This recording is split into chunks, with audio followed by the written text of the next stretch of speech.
Buenas tardes, mis queridos hermanos. Estamos nuevamente retomando lo que dejamos la semana pasada sobre el tema de la interpretación en la escatología y habíamos comentado sobre el método alegórico. Como ustedes ven en pantalla, eh, Pentecostés dice que es una nueva, mejor dicho, un antiguo método de interpretación, pero que se ha avivado porque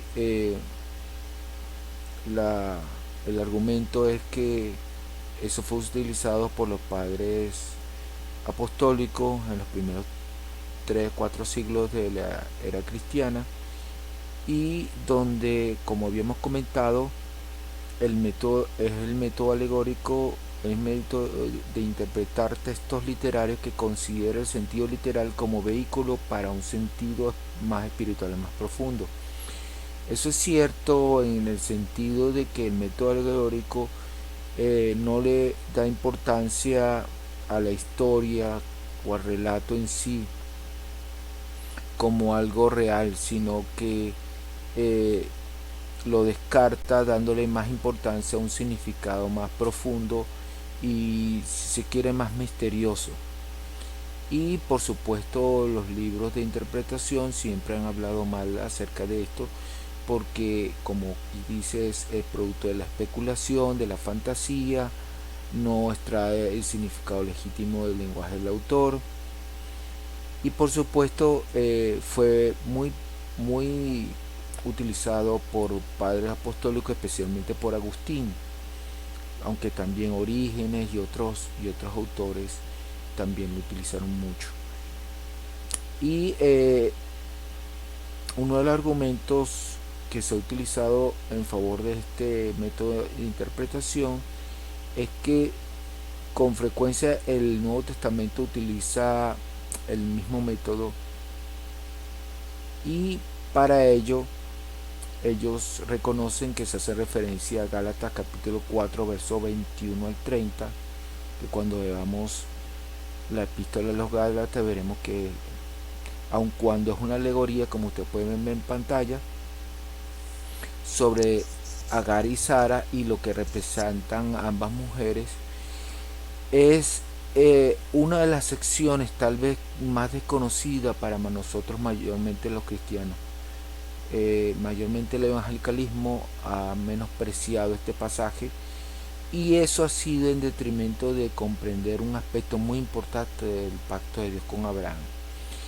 Y sin hacer alusiones específicas sobre esto, ya que en su momento lo estudiaremos cuando hablemos el libro de los Gálatas, lo significativo es que durante toda la alegoría, si ustedes pueden ver, Pablo cita 3 veces desde el principio del verso 21. Él cita lo que está escrito, verso 21, verso 22, asimismo el verso 27 y el verso 30 de ese capítulo 4, haciendo la salvedad de que aun cuando él está tomando en cuenta una perspectiva alegórica, siempre pone en alto la autoridad de la escritura. Y ese es el punto que muchas veces no se comprende, porque se parte al principio de que esto es una alegoría, donde precisamente lo característico es que las personas como tal no presentan un relato, una historia en concreto, sino que ellos tienen un valor representativo. En un sentido, esta alegoría es como una metáfora ampliada, pero no vamos a seguir sobre ese argumento, vamos a continuar. El segundo utilizado es que se hace el uso de muchos tipos en el Nuevo Testamento. Efectivamente, gran parte sobre todo de la simbología de lo que se hacía en el templo en relación al tabernáculo y a los diferentes objetos que había en ella, es que todos de alguna manera representan a la obra de Cristo. el candelabro como la luz del mundo, los panes de la proposición como el pan que descendió del cielo, el altar de incienso donde obviamente él hizo la voluntad del Padre al ofrecerse como ofrenda de olor grato en su presencia, como el altar del holocausto donde él dio su vida por nosotros derramando su sangre, el Cordero Pascual, el sumo sacerdote, muchas de las actividades del Antiguo Testamento, específicamente del templo, algo que inclusive se reconoce cuando se lee el libro de Hebreos, tiene que ver mucho con la tipología y por supuesto el uso de las parábolas. Jesús utilizó muchas parábolas y no por ello estamos partiendo de que él interpretaba alegóricamente. Es decir, el uso de lo que ellos llaman el método alegórico se ha confundido con el hecho en sí de que estamos hablando de personas que vivieron hace más de 2000 años y que esas personas de hace 2000 años no hablaban como nosotros y su forma de pensar y su forma de hablar son completamente diferentes al nuestro, que es sistemático. Por lo tanto, el hecho de que ellos hablen más del punto de vista simbólico, más bien a un estilo más poético, más más desarrollado a la figura, a un lenguaje figurado, no significa que sea alegoría. El otro punto es que la mayoría de nosotros lee la Biblia como una prosa, o sea, un hecho de una narración o una historia. Y para eso, por supuesto, tenemos que partir que una historia es fundamentalmente basada en hechos reales. Y con el método alegórico se quiere dar a entender que se está desvirtuando el valor real de lo que se dice y prestando la mayor importancia a lo que representa. Y nosotros ya hemos visto que lo uno no necesariamente está descartando lo otro. El máximo ejemplo que tenemos nosotros los cristianos, y lo vuelvo a repetir porque es sumamente significativo, es el hecho de que cuando Cristo murió en la cruz del Calvario, él estaba cumpliendo toda la simbología y toda la tipología y todas las figuras que están mostradas en el Antiguo Testamento. Y el Antiguo Testamento nunca lo consideró como, se consideró como algo extraño. Y cuando Cristo muere en la cruz del Calvario, los discípulos, los apóstoles y hasta nosotros hoy en día vemos que aun cuando el Antiguo Testamento nos habla de que fue crucificado, obviamente todas las figuras que señalan allí en el Antiguo Testamento muestran el sacrificio de Cristo y no fue literal, ¿verdad? El otro aspecto es que cuando Cristo muere en la cruz del Calvario, su muerte significó la victoria sobre el pecado y la muerte, su victoria sobre Satanás. Pero ¿quién diría que tendría ese valor espiritual, verdad? Nadie lo discutiría, ¿verdad? Cristo aplastó la cabeza de Satanás en la cruz del Calvario, eso es verdad. Sin embargo, nadie interpreta que eso es espiritualizar. Cristo venció el pecado al morir por nuestros pecados y librarnos a nosotros de la ira de Dios y de la condenación. Eso no es espiritualizar, ¿verdad? Cuando Cristo muere en la cruz por nosotros, Él toma nuestro lugar. Entonces lo está tomando de manera representativa, como nuestro representante, como el segundo Adán. Eso nadie lo toma como un método alegórico. Eso es algo que se desprende precisamente de ese hecho histórico, y por ese hecho histórico se parte del principio de que eso tiene una significancia más trascendental, que es la obra de Cristo de salvar al pecador.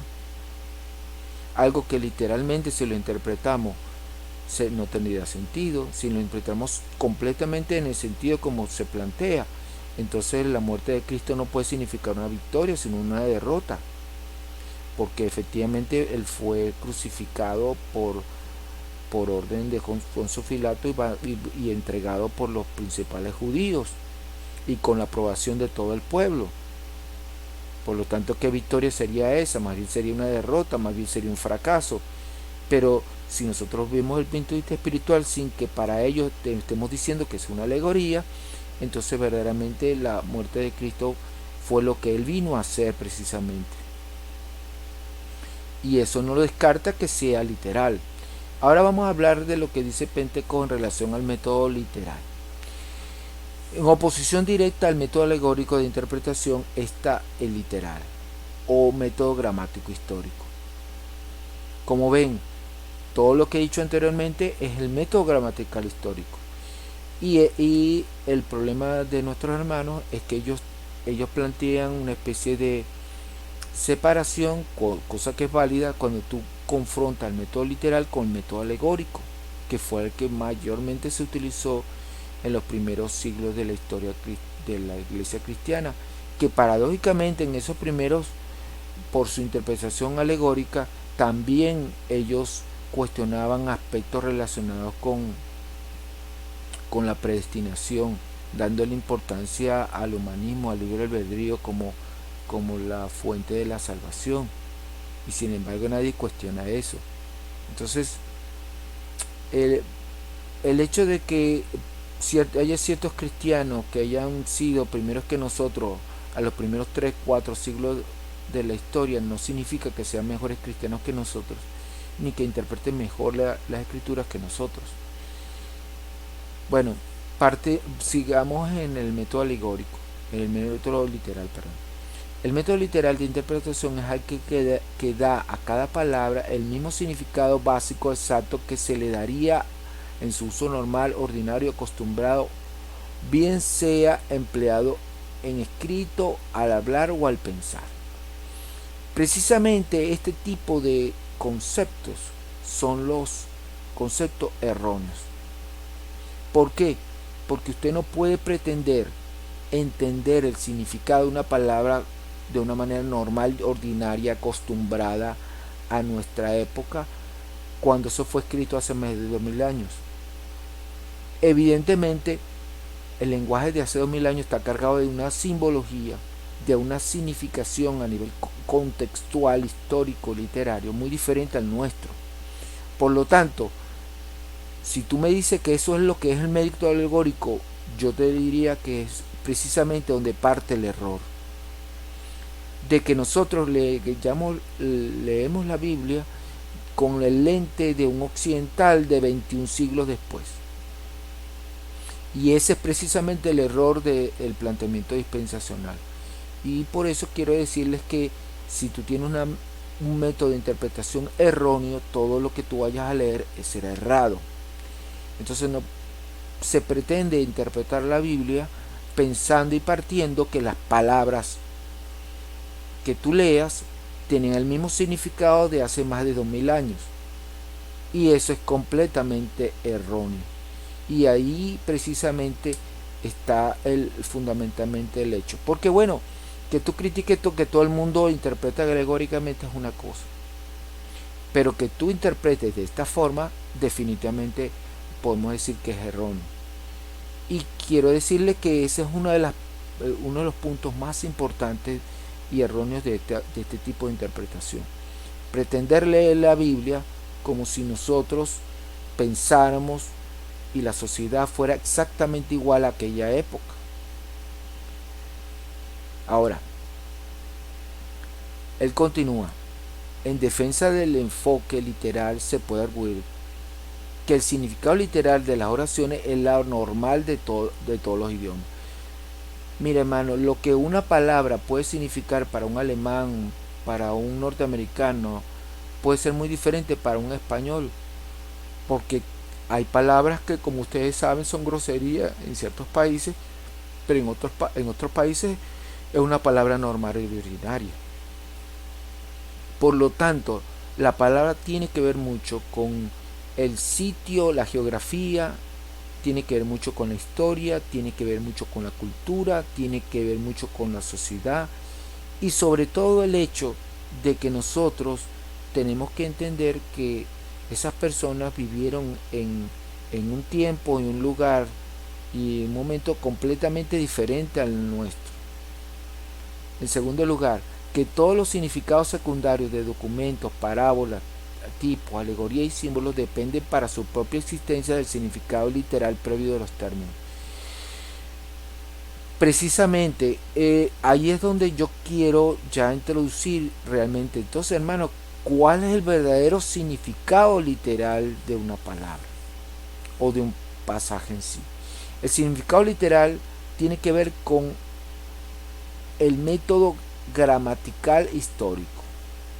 ¿Qué quiero decir? No es que debe entenderse de acuerdo a la forma normal en la que la palabra significa, habla, sino que debe interpretarse de acuerdo a lo que dice el contexto histórico y literario, como es el método gramatical histórico, el contexto literario y el contexto histórico. Y si el contexto histórico y el contexto literario te dice que el lenguaje es figurado, tú lo debes interpretar como algo figurado. Y eso, a pesar de ser figurado, es una interpretación literal. ¿Qué significa el método literal realmente? O método gramatical histórico, como bien comenta Pentecost, pero lo interpreta erróneamente. El método gramatical histórico es aquel método que respeta la naturaleza literaria del texto. Si un texto es poesía en lenguaje figurado, tú debes interpretarlo como poesía y lenguaje figurado. Si el texto es una narrativa o es un relato de hecho histórico o simplemente es un diálogo, tú debes interpretarlo como tal. Cuando es prosa, se interpreta como prosa, que es el lenguaje normal de una narración, un diálogo. Pero si es un libro profético, como Isaías, Jeremías, Daniel y Ezequiel, ahí utiliza la profecía. Los libros proféticos utilizan lenguaje figurado, lo que podría ser, lo que se ha dicho que es lo más parecido a la poesía lírica, pero es una poesía bíblica que tiene sus particularidades. Igualmente el libro Apocalipsis, que dicen que es un libro apocalíptico, pero ¿qué dice qué quiere significar con eso? Yéndonos a los otros hermanos, que eso no dice nada, pero todos estamos claros que el libro de Apocalipsis es un libro con abundante simbología y como tal debe entenderse que es un libro predominantemente con mucho lenguaje figurado. No puede interpretarse como una historia. Se debe interpretar más bien de tipo parabólico, como tipológico, como alegórico, como símbolo, como aquí dice. En tercer lugar, que la mayor parte de la Biblia tiene sentido adecuado cuando se interpreta literalmente. No dice nada. Ese es el grave problema. Que el enfoque literal no descarta ciegamente la figura de dicción, símbolos, alegorías y tipos, sino que si la naturaleza de la oración así lo requiere, fácilmente acepta el segundo sentido. No sería un segundo sentido, es el único sentido. Si te presenta, por ejemplo, te dicen que Satanás es la serpiente antigua. Satanás es una serpiente. Si dice Satanás es un dragón, ok, Satanás es un dragón. ¿Cómo es el dragón? ¿Como un cocodrilo? ¿Como el dragón de Cómodo allá en Australia? ¿Cómo es el dragón? Yo no lo sé. A lo mejor es como un cocodrilo, ¿verdad? Pero no es un cocodrilo, no es un dragón o quien quiera que sea. Ese es el grave problema. Si dicen que Satanás fue encadenado, bueno, y le pregunto, ¿acaso que un espíritu puede ser encadenado? ¿Cómo serán esas cadenas? ¿Hechas de qué? de un material especial, espiritual, no. Se está utilizando una simbología, en el sentido de que Satanás va a ser restringido en su actividad a nivel mundial. Ajá. Siguiente, que este método es el único obstáculo cuerdo y seguro para las imaginaciones del hombre. El problema de las imaginaciones del hombre es que, mira, yo te puedo hablar en lenguaje que sea narrativo, en prosa, o argumentativo, en prosa, o te puedo hablar en poesía, en lenguaje figurado. Simplemente yo tengo que respetar el género literario que estoy leyendo. Si yo estoy viendo que es un escrito con abundante simbología, yo tengo que entender que utiliza la simbología mayormente. No es un segundo método, ni es ningún problema para la imaginación. ¿Cómo será el dragón que representó Juan Apocalipsis? Yo no lo sé, pero estoy seguro que no es un dragón, es como un dragón. Y ahí es donde está el problema. Yo simplemente lo que tengo es que respetar lo que la Biblia dice, tratar de entender lo que la Biblia trata de decir y tratar de comprenderlo en el lenguaje que él la presenta. Que este método es el único cónsono con la naturaleza de la inspiración. La inspiración plenaria de la Biblia enseña que el Espíritu Santo guió a los hombres a la verdad y los apartó del error. Precisamente porque entendemos que el Espíritu Santo es el autor de la Biblia, es el autor de la profecía, del escrito bíblico. Por eso debemos entender que lo que debemos tratar de entender lo que él dice, no tratar de nosotros ponerle un sentido diferente. Y se ha tratado de decir que cuando se utiliza el método alegórico, que no es ni alegórico, simplemente es entendiendo que gran parte de las profecías, porque estamos hablando de escatología, está hablando en forma de símbolos, en forma tipológica. Y habla sobre las ventajas del método literal, pero yo creo que esto ya es suficiente con lo que hemos hablado en el día de hoy. Espero que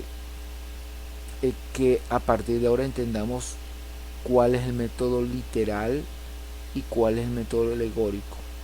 En realidad lo que dicen para resumir, en realidad lo que dicen los dispensacionalistas es: ellos interpretan alegóricamente, yo interpreto literalmente, porque yo tomo las palabras en el sentido normal y común, como yo leería un periódico, una revista. Y yo te digo, tú lo que estás es haciendo una interpretación hiper literal. Tú no estás haciendo una interpretación literal, tú lo que estás es tratando de ponerle un lenguaje que no es el de la Biblia. Si la Biblia te dice eso, tú tienes que entenderlo a la manera como la Biblia lo presenta, no a la manera como tú crees que debe ser. Y ese es el problema. ¿Qué es el método literal? Es respetar el género literario, es respetar la historia del pasaje. ¿Qué quiere decir eso? Si el pasaje habla de una manera histórica y literaria, de una forma poética, usted tiene que entender que el lenguaje predominante es simbólico y no literal. Oye, entonces, hermano, ¿existe un doble significado cuando decimos literal? Sí. En el sentido amplio, la correcta interpretación ciertamente es la literal. ¿Por qué? Porque cuando decimos literal es que estamos diciendo que respetamos cómo la Biblia presenta el escrito, presenta las ideas. Tratamos de entenderlo justamente en su medida, a la manera correcta, y tratando de quitar cualquier imaginación, respetando lo que ella dice. A eso es lo que nos referimos en el sentido amplio. En el sentido estricto, el método literal se refiere a que, como nos ajustamos al texto, nosotros estamos respetando el género literario. Si es una narrativa, si es una prosa donde hay relatos históricos, cosa que abunda también en la Biblia, en los libros históricos precisamente, que no son precisamente los libros proféticos. Entonces tenemos que buscar de leerlo como si fuera una historia. Pero si se trata de los libros proféticos, la abundancia de símbolos es superior a la narrativa. Por lo tanto, si yo quiero hacer una interpretación literal en el sentido estricto, entonces yo tengo que respetarlo y entenderlo fundamentalmente desde el punto de vista figurativo o simbólico. Dios le bendiga.